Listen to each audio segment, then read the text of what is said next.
शांति। Om Shanti. Homework किया सभी ने? कितनी बार करते हैं? गिनती करके करते हैं, ऐसे कर लेते हैं? कृष्णा, ऐसे कर लेते हैं तो कम भी हो जाता है शिला माता जी?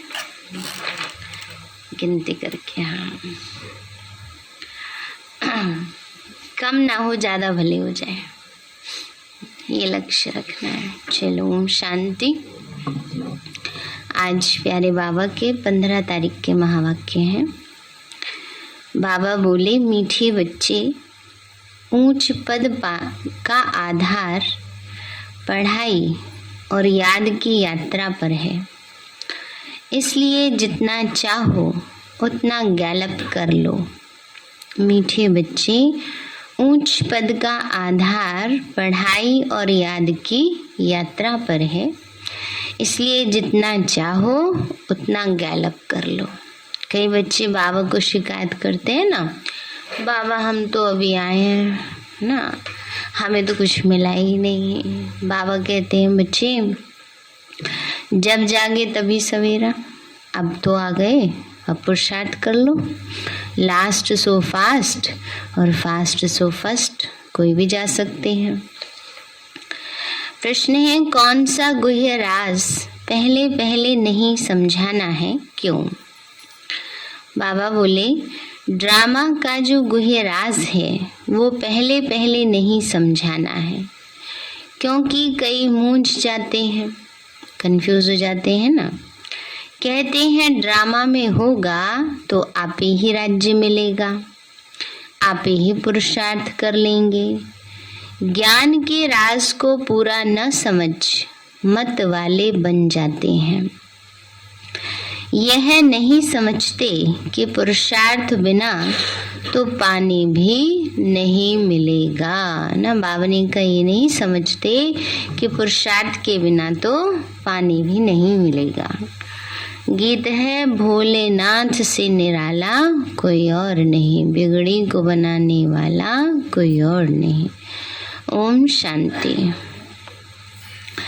मीठे मीठे रूहानी बच्चों प्रति गुड मॉर्निंग। बाबा ने इतने भवके से बच्चों से गुड मॉर्निंग की, बच्चों ने रिस्पॉन्ड नहीं किया। बाबा कहते हैं, बाबा ने तो इतने अच्छे से गुड मॉर्निंग की और बच्चों की आवाज़ ही नहीं आई। बच्चे ठंडे ठंडे, ठंड लग रही है बाबा, गुड मॉर्निंग बाबा है। बाबा ने कहा, बच्चों ने रिस्पॉन्ड नहीं किया, बच्चों को तो और ही जास्ती आवाज़ से बोलना चाहिए। रूहानी बाप रूहानी बच्चों से गुड मॉर्निंग करते हैं। बच्चे भी जानते हैं कि हम इस शरीर द्वारा रूहानी बाप को गुड मॉर्निंग करते हैं, तो बच्चों को इतना उल्लास से कहना चाहिए ना, वाह बाबा, आखिर वह दिन आया आज जिसको सारी दुनिया पुकारती रहती है। वह बाप सम्मुख हमसे गुड मॉर्निंग कर रहे हैं ना। बाबा भी सम्मुख बैठकर हम बच्चों से गुड मॉर्निंग कर रहे हैं। तो फिर जब सतो प्रधान बन जाएंगे तो पतित पावन को याद नहीं करेंगे। अभी तमो प्रधान है तभी याद करते हैं कि हे पतित पावन आओ, आकर हमको पावन बनाओ। अब तुम जानते हो बरोबर पतित पावन बाबा को ही आना पड़ता है। वही सुप्रीम फादर गॉड फादर है। क्राइस्ट को सुप्रीम फादर तो नहीं कहेंगे, क्राइस्ट को सन ऑफ गॉड मानते हैं ना। बाबा ने कहा, क्राइस्ट को सुप्रीम फादर नहीं कहते, क्राइस्ट क्या है? Son of God. सबसे सुप्रीम वह एक ही है, इसीलिए तो उन्होंने भी कहा ना, गॉड को याद करो। कभी नहीं कहा मेरे को याद करो ना।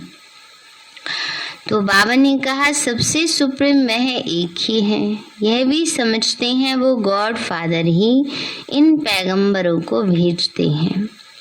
यह भी जरूर है कि पतितों को पावन बनाने सुप्रीम फादर को ही आना है। वह तो है निराकार, कहते भी हैं ब्रह्मा द्वारा स्थापना कराते। यह भी किसी को पता नहीं कि ब्रह्मा और विष्णु का आपस में क्या संबंध है। बाबा कहते, बच्चे अभी निराकार को मुख जरूर चाहिए, इसीलिए इनको भागीरथ भी कहा जाता है। मुख द्वारा ही समझाएंगे ना। बाबा कहते हैं भागीरथ, भाग्यशाली रथ मना तन। तो बाबा ने कहा इस तन के द्वारा ही बाबा समझाएंगे। डायरेक्शन देते हैं कि मन मना भव, तो मुख द्वारा कहेंगे ना। इसमें प्रेरणा की तो बात हो ही नहीं सकती।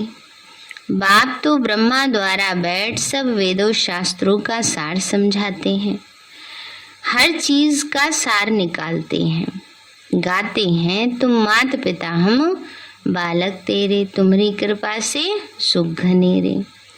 तो वही इनमें प्रवेश कर तुमको नॉलेज देते हैं। कितनी समझने की बातें हैं। प्रजापिता ब्रह्मा को भी पिता कहते हैं, तो माता कहाँ है? बाप बैठ समझाते हैं कि यह प्रजापिता भी है तो माता भी है। कौन? ब्रह्मा, है ना। ब्रह्मा बाबा माता भी है, क्योंकि ब्रह्मा के द्वारा शिव बाबा हम बच्चों को नया जन्म देते हैं, इस भाव से माता हो गई। और सृष्टि के आदि पिता हैं, इसीलिए प्रजापिता ब्रह्मा है। मैं तो सभी आत्माओं का बाप हूँ, मुझे ही गॉड फादर कहते हैं। भारतवासी पुकारते भी हैं तुम मात पिता हम बालक तेरे, तुम्हारी कृपा से सुख घनेरे। परंतु अर्थ तो कुछ भी नहीं जानते। निराकार को माता कैसे कह सकते हैं? वह इनमें प्रवेश कर एडॉप्ट करते हैं, तो यह ब्रह्मा माता बन जाती है। इनके द्वारा ही दैवी रचना रचते हैं। यह भी एडॉप्टेड मदर हैं, वह फादर है। इसको फिर नंदी गण बैल भी दिखाते हैं, है ना। ब्रह्मा को इस रूप में दिखाया है, नंदी गण के रूप में। तिगादिन शिव जी ने नंदी पर सवारी की, तो परमात्मा शिव ब्रह्मा तन में आते हैं। और बाबा ने कही असली नंदी हो गया। वहां तो स्थूल नंदी दिखाते हैं, असली नंदी तो यही है ब्रह्मा तन। गाय को कभी नहीं दिखाते, यह बड़ी वंडरफुल बातें हैं। कोई कोई नए आते हैं तो डिटेल में सुनाना पड़ता है, नहीं तो इन बातों को वो समझ नहीं सकेंगे। कोई शुरूढ़ बुद्धि होते हैं तो झट समझ जाते हैं।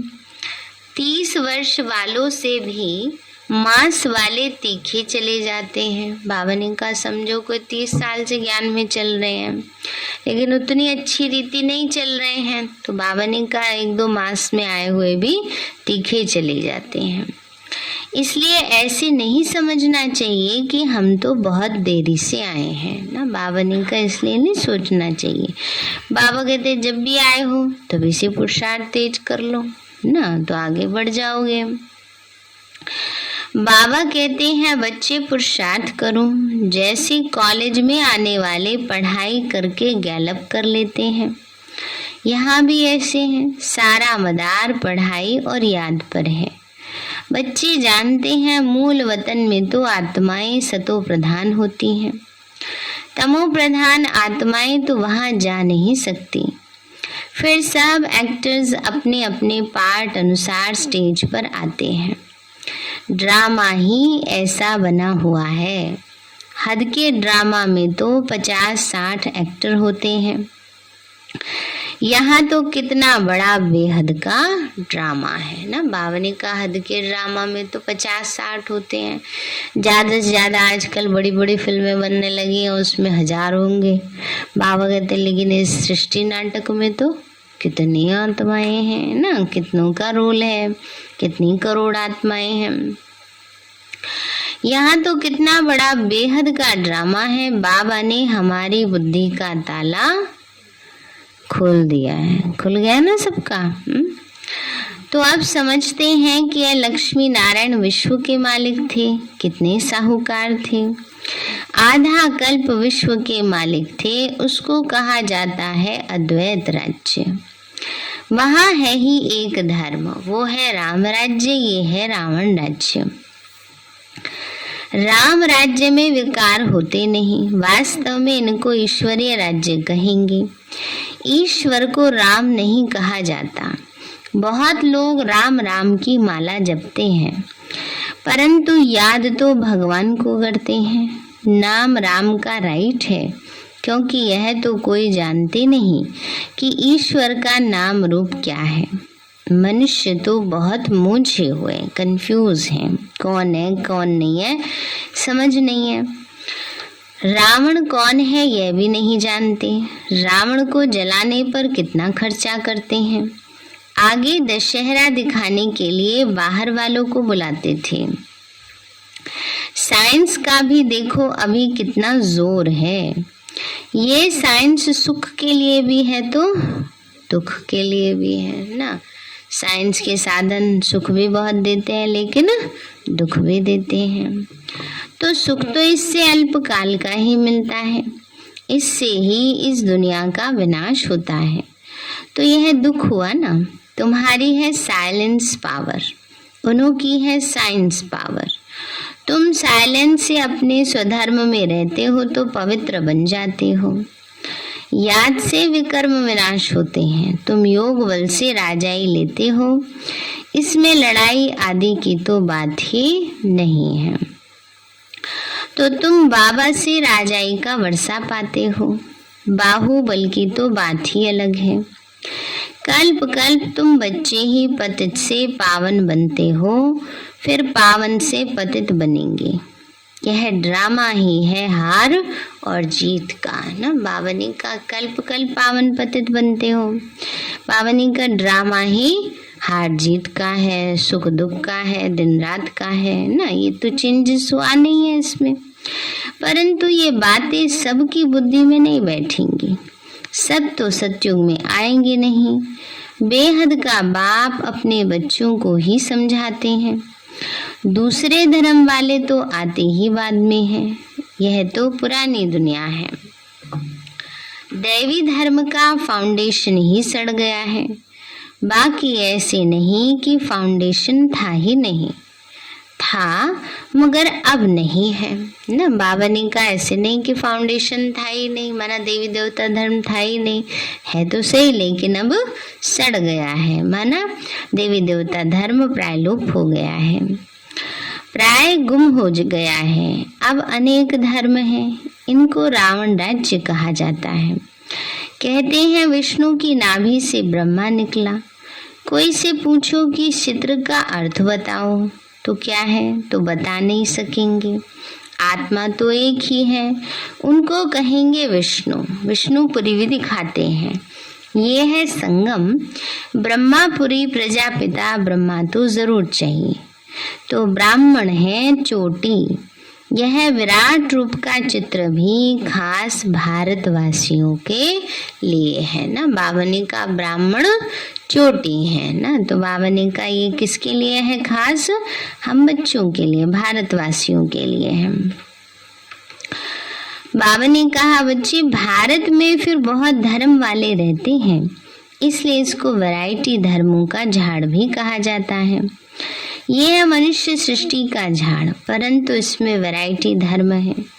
पहले डीटिज्म, फिर इस्लामिज्म, ये है ब्राह्मण। पहले देवी देवता धर्म होता है 2 युगों तक, फिर इस्लामी आते हैं, फिर बौद्धी आते हैं, फिर क्रिश्चियन आते हैं, और अभी तो देखो छोटे छोटे कितने सारे हैं ना, पता भी नहीं है संख्या। इस संगम का तो किसी को पता नहीं है। ये है पुरुषोत्तम संगम युग। पुरुषोत्तम ब्राह्मण धर्म, जबकि सोशल सर्विस करते हैं। तुम बच्चों को रूहानी सोशल वर्कर कहा जाता है ना। वो तो समाज सेवा करते हैं जिस्मानी रूप से, किसी को कोई साधन कर दिला देंगे, किसी को कोई, लेकिन सच्ची शांति और सुख हम बच्चे देते हैं। तो सोशल वर्कर भारत में बहुत हैं। उन्हों को भी सिखाते हैं कि नम्रता भाव से सेवा करो। जो पक्के कांग्रेसी थे वह तो झाड़ू आदि भी लगाते थे। झाड़ू तो बाबा आजकल वाले भी लगाते थे। झाड़ू तो वही बना लिया है अपना चुनाव चिन्ह। तो बाबा कहते हैं बच्चे मेहतर आदि का काम भी किया करते थे। आगे जो पक्के थे वो चीनी के बर्तन में खाना नहीं खाते थे। आजकल तो चाइना की चीजें बड़े शौक से यूज करते हैं सभी।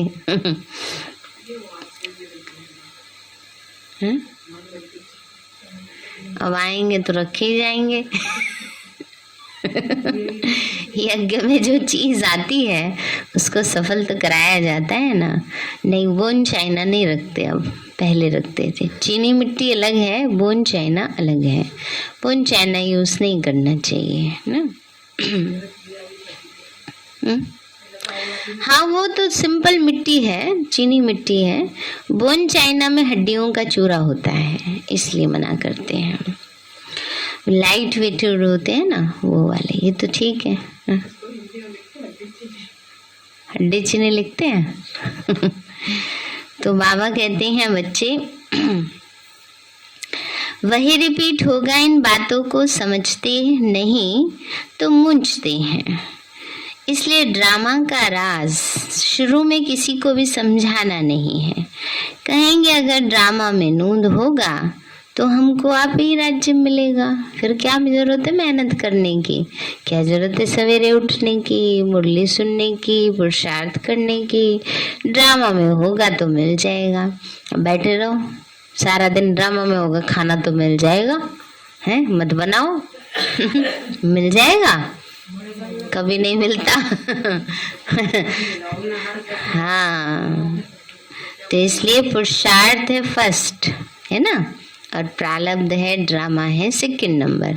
ड्रामा तो बाबा उन बातों के लिए समझा देते हैं जिनको हम बदल नहीं सकते। बाबा कहते कोई बात नहीं बच्चे, ड्रामा में था, भूल जाओ ना। तो ड्रामा का फॉर्मूला हर जगह यूज नहीं किया जाता। मैथमेटिक्स में होता है ना, हर जगह हर फॉर्मूला यूज नहीं किया जाता।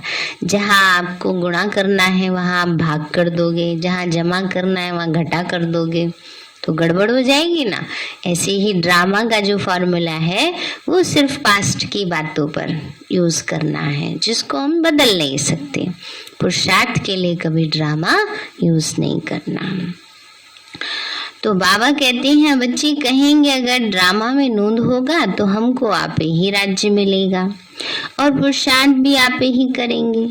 ऐसे मत वाले भी होते हैं, ज्ञान के राजों को पूरा समझते ही नहीं है। अरे पुरुषार्थ के बिना तो पानी भी नहीं मिलेगा। प्यासे हैं, बैठे रहो।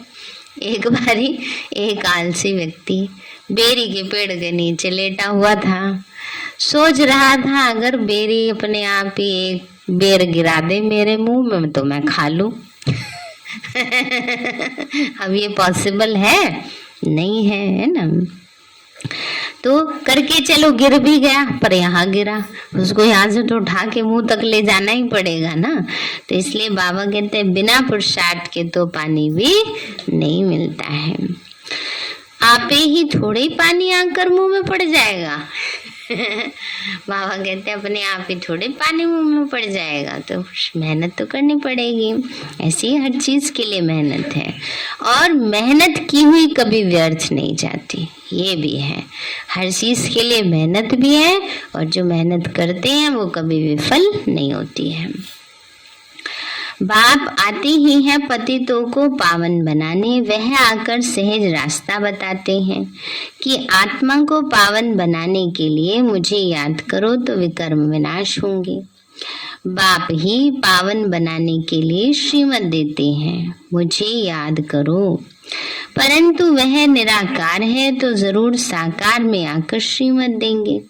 बाबा कहते यह मेरा शरीर भी मुकर्रर है, यह बदली हो नहीं सकता, ये भी नूंद है, गाया भी जाता है। परम पिता परमात्मा ब्रह्मा द्वारा स्वर्ग की स्थापना करते हैं। यह भगवान वाच है तो बोलने के लिए मुख भी चाहिए, प्रेरणा से थोड़ी होता है। बाप आकर इनके द्वारा डायरेक्शन देते हैं। ये चित्र आदि इस ब्रह्मा ने थोड़े बनाए हैं, ये भी तो पुरुषार्थी है, यह कोई नॉलेजफुल नहीं है, यह तो भक्ति मार्ग में था। भक्तों का उद्धार तो भगवान को ही करना है, भक्ति का फल आकर देते हैं। तो तुम बच्चों को मनुष्य से देवता बनाते हैं। बाप इनमें प्रवेश कर राजयोग सिखलाते हैं। इनका नाम है शिव बाबा। शिव बाबा इनमें प्रवेश कर राजयोग सिखाते हैं। वो कहते हैं मेरा यह जन्म दिव्य और अलौकिक है। मेरा आने का पाठ एक ही बार संगम पर है। ऐसे भी नहीं कि तुम्हारी आत्मा के बुलावे पे आता हूँ। फिर बाबा कहते हैं ऐसे भी नहीं कि तुम्हारे बुलाने पर आता हूँ। जब मेरे आने का समय होता है तो 1 सेकंड भी ऊपर नीचे नहीं होता। एक्यूरेट टाइम पर आ जाता हूँ। मुझे ऑर्गन्स ही कहाँ है जो तुम्हारी पुकार सुनूंगा।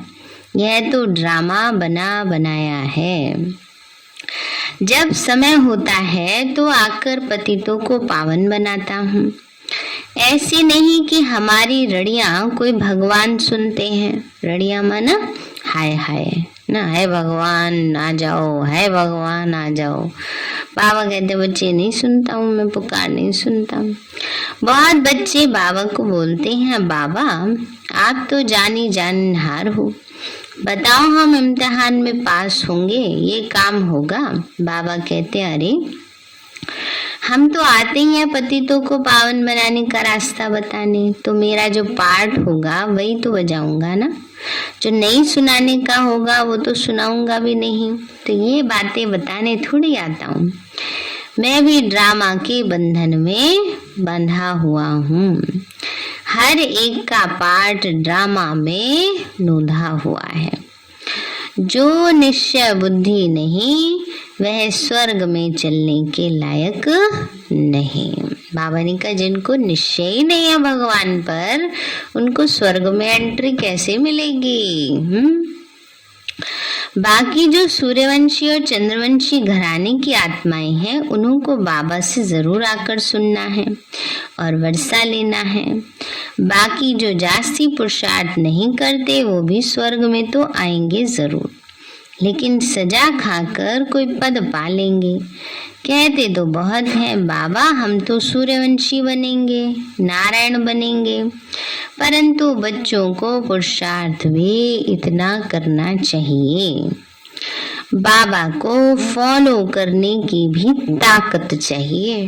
बाबा कहते हैं पुरुषार्थ भी इतना करना चाहिए। अब लक्ष्मी नारायण बनना है तो इतना पुरुषार्थ करो ना जितना ब्रह्मा बाबा ने किया। फॉलो फादर कहते हैं तो इनको देखो ये कैसे सरेंडर हुआ।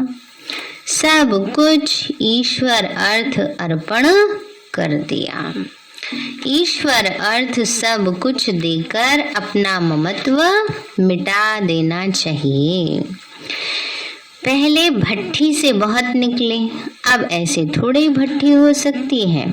इस कार्य में माताएं कन्याएं आगे जाती हैं, इसमें भी कन्याएं तीखी जाती हैं। देह और देह के संबंधों को भूल जाना है क्योंकि अब घर चलना है। अब बाबा कहते हैं मुझे याद करो। अब नाटक पूरा होता है, बाकी समय थोड़ा है। जैसे आशिक माशूक होते हैं, ये बाबा माशूक है, आशिक नहीं। बाबा कभी किसी पर आशिक नहीं होते हैं ना, बाबा माशूक है सदा, और बच्चे आशिक हैं। बाबा कहते तुम पतित बने हो तो याद भी तुमको ही करना है। मैं थोड़े पतित बनाऊं जो मैं किसी को याद करूं। बाबा कहते हैं मैंने थोड़े कोई पाप कर्म किया है। तो बाबा कहते हैं बच्चे मैं तो युक्ति बताता हूँ, उस पर चलो। इस दुनिया से ममत्व मिटाते जाओ। अब तो वापस जाना है, ये बुद्धि में ज्ञान है। ये शरीर भी पुराना है, सतयुग में तो निरोगी शरीर मिलेगा, फिर हम गोरे बन जाएंगे। सांवरे से गोरा कैसे बनते हैं यह भी तुम बच्चे जानते हो। राम को काला बनाया, शिवलिंग को भी काला बनाया, वह तो कभी काला बनते ही नहीं। राम को, कृष्ण को, जिसको भी देखो उसको ही काला कर दिया है, विष्णु को भी काला कर दिया है ना। अब वो तो एवर प्योर है, उनको तो सफेद बनाना चाहिए ना शिव बाबा को। बाबा कहते चित्र ऐसे ऐसे बनाओ जो देखने से ही आकर्षण करे। अखबारों में कितने चित्र पढ़ते हैं, तुम्हारे नहीं पढ़ते। बाबा तुम बच्चों को तो बेअक्ल से अक्लमंद बनाते हैं। इन लक्ष्मी नारायण को अक्लमंद किसने बनाया? बाबा ने बनाया है ना। बाप ने योग द्वारा ऐसा बनाया। तो तुम बच्चों को ये नॉलेज मिली है वो फैलानी है। विचार सागर मंथन करना है। गवर्नमेंट कितना पब्लिक के लिए खर्चा करती है, तो यहाँ जो तुम बच्चों का सो बाप का, और जो बाप का वो तुम बच्चों का। बाबा कहते हैं मैं हूँ निष्काम सेवाधारी, मैं तो दाता हूँ। ये ख्याल नहीं करना चाहिए कि हम शिव बाबा को देते हैं ना। बाबा ने कहा ये तो कभी भी नहीं आना चाहिए कि हमने शिव बाबा को इतना दिया। कि किसके लिए दिया? अपने लिए दिया ना। दूसरी बात शुक्रिया उसका, उसने इतना दिया कि दे सके ना। नहीं तो कई बार मन बहुत होता है पर होता कुछ नहीं है ना। तो इसलिए बाबा कहते हैं बच्चे कभी भी ये ख्याल नहीं करना चाहिए कि हम शिव बाबा को देते हैं। बदले में जो पदम गुणा लेते हैं वो नहीं दिखता। हाँ, स्वीकार किया, कईयों का स्वीकार नहीं होता है, ये भी बात है।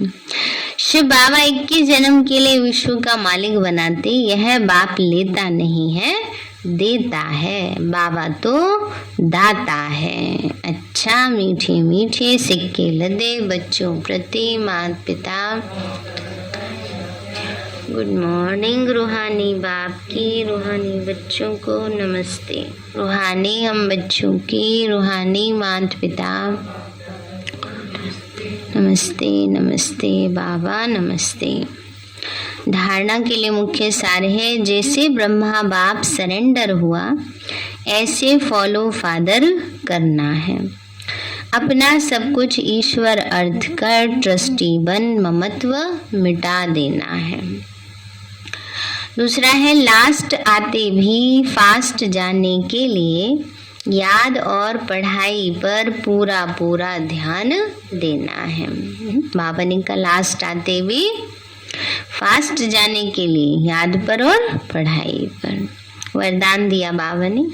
पुराने संस्कार रूपी अस्थियों को संपूर्ण स्थिति के सागर में समाने वाले समान और संपूर्ण भव। पुराने संस्कार रूपी अस्थियों को संपूर्ण स्थिति के सागर में समाने वाले समान और संपूर्ण भव। बाबा बोले बाप समान व संपूर्ण बनने के लिए सृष्टि की कयामत के पहले अपनी कमजोरियों और कमियों की कयामत करो। कोई भी उलझन का नाम निशान न रहे, ऐसा अपने को उज्जवल बनाओ। जैसे जन्म परिवर्तन के बाद पुराने जन्म की बातें भूल जाती हैं, ऐसे पुरानी बातों को पुराने संस्कारों को भस्म करो। और भस्म करने के बाद क्या बचती हैं? अस्थियां, हड्डियां बचती है ना, लेने जाते हैं उसको भी क्या करते हैं राख को, हाँ उसको भी विसर्जन कर देते हैं कि ये भी विलीन हो जाए, बचे ना कुछ अंश। बाबा भी कहते हैं बच्चे कुछ अंश ना बच जाए पुराने संस्कारों का, उसको क्या करो अस्थियों को भी संपूर्ण स्थिति के सागर में समा दो, तब कहेंगे समान और संपूर्ण। स्लोगन है विस्तार को सार में समाने की जादूगरी सीख लो तो बाप समान बन जाएंगे। विस्तार को सार में समाने की जादूगरी सीख लो तो बाप समान बन जाएंगे। सार है मीठे बच्चे, ऊंच पद का आधार है पढ़ाई और याद की यात्रा पर, इसलिए जितना चाहे उतना गैलप कर लो। बाबा को कोई ये शिकायत नहीं कर सकता बाबा हम तो पीछे आए थे, आपने तो हमें बाद में ही बुलाया। नहीं, बाबा कहते जितना मर्जी आगे बढ़ सकते हो। प्रश्न है कौन सा गुह्य राज पहले पहले नहीं समझाना है, क्यों? बैठेगा नहीं ना बुद्धि में। जो सृष्टि चक्र का चित्र होता है ना उसमें बताते हैं ना जो अभी हुआ था वो ऐसे ही कल्प बाद भी होगा, कल्प पहले भी होगा। तो कईयों की बात में इस बात में बड़ी उलझन आ जाती है, इसलिए बाबा कहते हैं इस बात को इतना ज़्यादा टच नहीं करना चाहिए, मोटे मोटे रूप से बता देना चाहिए, क्योंकि जो समझने वाले होंगे धीरे धीरे समय अनुसार उनकी बुद्धि में वो बात बैठ जाएगी। बाबा ने कहा ड्रामा का जो गुह्य राज है वो पहले पहले नहीं समझाना, क्योंकि कई मूंझ जाते हैं, कहते हैं ड्रामा में होगा तो आपे ही राज्य मिलेगा, आपे ही पुरुषार्थ कर लेंगे। आज 15 दिसंबर है, आज बाबा आएंगे। हाँ, नहीं मुझे भी याद आया है, याद रखना सभी, है ना। शाम को प्यारे बाबा को से मिलन मनाएंगे, हैं? अच्छा, हमने नहीं देखा, तो इसलिए याद सभी रखे हैं ना, शाम को बाबा से मिलन मनाना है। तो आप ही पुरुषार्थ कर लेंगे। ज्ञान के राज को पूरा न समझ मत वाले बन जाते हैं, यह नहीं समझते कि पुरुषार्थ बिना तो पानी भी नहीं मिलेगा। गीत है भोलेनाथ से निराला कोई और नहीं, बिगड़ी को बनाने वाला कोई और। अच्छा, ओम शांति। अपने आलों को भी बता दे, शाम को सभी बाबा से मिलन मनाएं, टीवी पर जहाँ पर भी जो भी साधन है, और नहीं तो वैसे तो बाबा के घर में भी दोबारा से सभी आकर के जैसे पहले आया करते थे, शुरुआत जब हुई थी टीवी में आने की तो सब बाबा के घर में ही आके देखते थे और योग युक्त होकर रिसती, क्योंकि घर में तो बुद्धि इधर उधर भाग जाती है ना। चलो मीठे बाबा।